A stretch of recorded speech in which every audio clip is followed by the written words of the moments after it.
سالم بن عبداللہ بن عمر بیت اللہ کا طواف کر رہے، عباسی امیر شہزادہ ہشام بن عبد الملک وہ بھی طواف کر رہا، تو ہشام نے کہا سالم سے کوئی ضرورت تو بتائیں، کوئی ضرورت تو بتائیں، کوئی حاجت تو بتائیں۔ کوئی ہمارے جیسا تو کہتا مسجد بن رہی ہے وہیں پیسے دے دو۔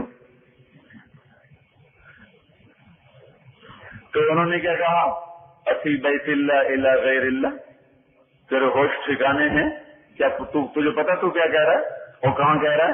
اللہ کے گھر میں تو کہہ رہا ہے اللہ کو چھوڑ کر اللہ کے علاوہ سے مانگو، اللہ کو چھوڑ کے اللہ کے غیر سے مانگو۔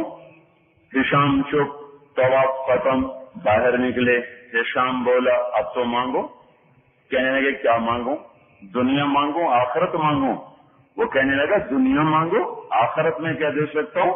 تو انہوں نے ارشاد فرمایا ما سألت من یملکها فکیف من لا یملکها، ہشام دنیا تو کبھی دنیا کے مالک سے نہیں مانگی، تجھ سے کیا مانگو؟